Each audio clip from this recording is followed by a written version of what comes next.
Hey everyone, and welcome to another movie review. Today we'll be discussing, of course, DC's newest and latest movie, Black Adam, starring Dwayne "The Rock" Johnson, which actually has been in development for maybe a decade, I believe. But let's go ahead and review the movie. Hello there, and good evening, ladies and gentlemen, and children. Now, right off the bat, there's very little that I know about the character of Black Adam. From my understanding is that he's always been a supervillain and a pretty evil supervillain at that. Not like a Mr. Freeze or anything like that. From my understanding is he just divided, he conquered, he just demolished things just to demolish things. But apparently in this film adaptation, they go by more the modern aspect of what DC made him out to be, which is more of an anti-hero. Now, of course, the character first appeared in American comic books published by DC Comics. The character was created by Otto Binder and CC Beck, and first, of course, appeared in debut issue of Fawcett Comics, The Marvel Family. For those of you that don't know, Marvel Comics never existed back then, as they were going by a different name. So the name of Marvel was actually given to what we know now as Shazam, when, of course, the Fawcett Comics went plundered and DC bought them. Marvel Comics actually bought the rights to the Marvel name. So that's why we get Shazam, because they couldn't go with Marvel anymore. And of course, Black Adam first appeared in the comic book of December 1945. And with that, of course, he was the main arch nemesis of Shazam and the Marvel family. Now, Black Adam was originally depicted as a supervillain and the ancient Egyptian predecessor of Captain Marvel, who fought his way to modern times to challenge the hero and his Marvel family associates. Since the turn of the 21st century, like I was saying, Black Adam has been redefined by DC comic writers such as Jerry Ordway, Jeff Johns, and David S. Goyer as a corrupted anti-hero attempting to clear his name and reputation.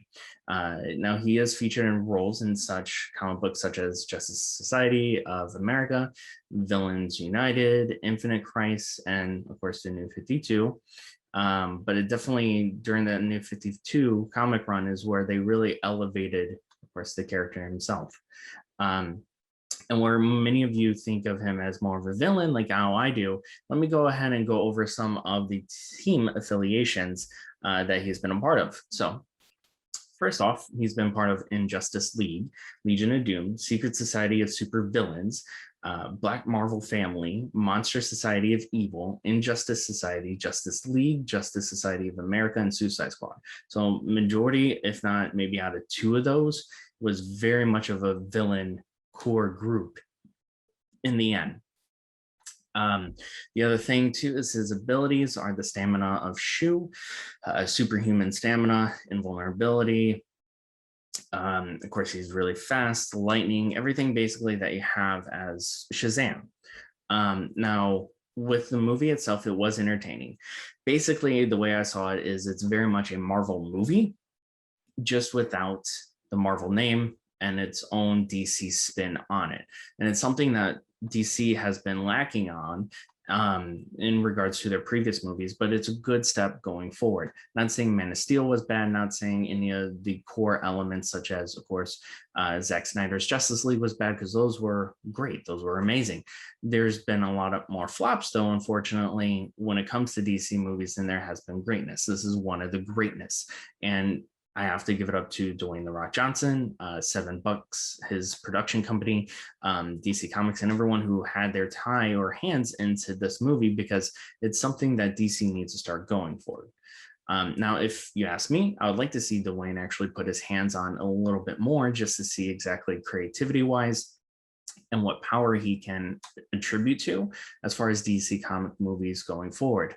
And if it's done well, we may be looking at DC's version of Kevin Feige and The Rock. I know it's kind of ridiculous because of all the stuff he has already, such as, Zoa, his Under Armour campaign, this. But needless to say, if you're gifted with something, then it needs to stay true. So with this movie and as much word and hearsay that he has in it, I would like to see him do a little bit more projects to see exactly what goodness we can come out of the DC films.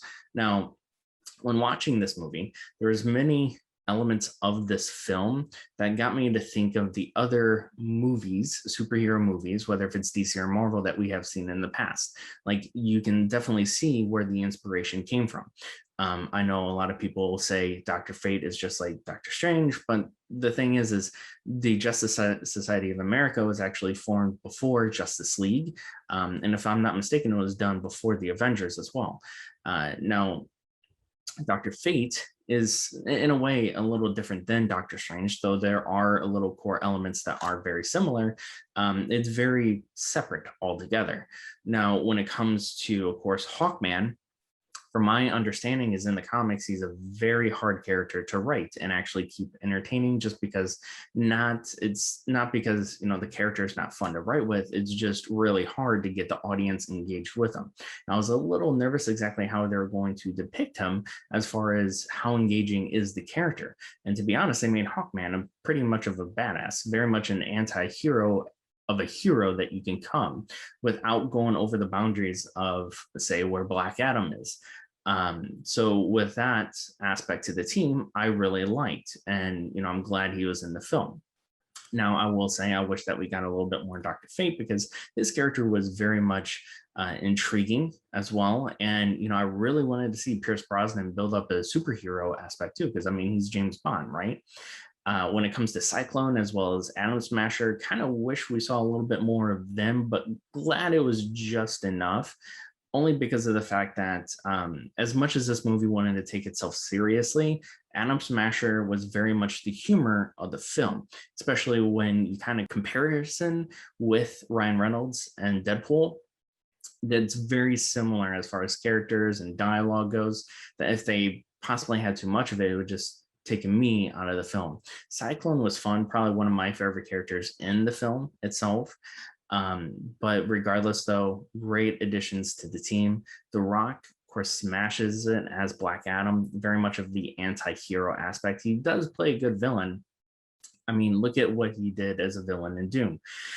I know early 2000s movies, and it wasn't made his best work, but at the same time, though, is he plays a good villain if he's able to, because he can have that persona.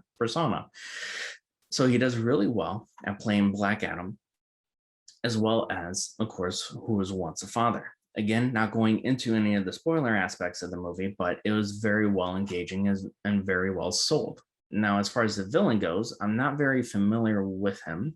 I do understand that it has to deal with demonology and demonic portion of the DC comics. So I will not go ahead and try and gives too much of my point of view on that, other than that he was very much a strong character of a villain that made it very believable to where Black Adam did struggle in some circumstances. It made sense as well to have him in this film, because where this film takes place is very much so that you think Black Adam is the hero. Justice Society of America is ironically, the anti-hero aspect. Like they want to play hero, but it's also their intuition, not really so much their intuitions, but the way that they try to protect people is the wrong nature. Because there's a line that Black Adam says in the film where it says, not your fight, you have no part of it. Not your kid, you have no part of it. And it's true, because Justice Society likes to put their 2 cents into everywhere they go. So it's kind of interesting dynamic there. But all in all, I thought that the fight sequences were engaging. There was not really a point in time where this movie kind of relaxed off of the fight sequences. There's always something that was happening. There may have been a few cheesy moments at the end with the town and the townspeople getting all together and like, ooh, rah, let's go ahead and fight the demons or whatever. That may have been a little cheesing, but all in all, it was a fun film. I don't understand where a lot of critics like to say, oh, the story was blah, where the story was actually something I feel like DC Comics needs to have. Don't get me wrong, there were some elements like the townspeople portion where I was like, okay, let's move on from it. But regardless, though, it was very well paced. The cinematography was great. It definitely does and can fit into the Zack Snyder universe as well, because it does have that dark undertone to it. Of course, that comes with the cinematography and the coloration and everything that you put into it. From my understanding, is this movie was actually supposed to be rated R because of some of the killing sequences, and they are kind of graphic in some nature, but not to the point where it's like Hellraiser bad or Halloween bad, but more of like a comic book sense and of course CGI based. But regardless, though, I think it was a fun flick. I think you guys should go see it as well. If you have time, if you have a moment, something that you should see in the theater, yeah. But if you don't and you see it at home, you're not really losing that either. Just, go ahead and see the film. Do you guys selves a favor in that manner. Be sure to stay after the credits, because if you don't know what happens, something big happens at the end of the credits, something that we didn't think as far as fan base goes would ever see again. And if you haven't gotten the credits spoiled for you already, because I do know that The Rock has, of course, made mentions of it in a certain way, which I knew what to expect after that, after hearing that. So if you haven't had the credits spoiled to you, stay for the credits, because there's that one scene that does play a huge part to it. And again, it was just a fun flick and definitely recommend it. So if you've guys seen it, let us know in the comments. What did you think about it? Did you like it? Did you not like it? What did you think of the dynamic of the character? Could you see this Black Adam versus Shazam in the future? That would be great to see, right? Because that's kind of what we were expecting anyways. But regardless, go ahead and follow us on all social platforms, hit the like button, subscribe, share the video, because sharing is caring, and we'll see you next time for the next review.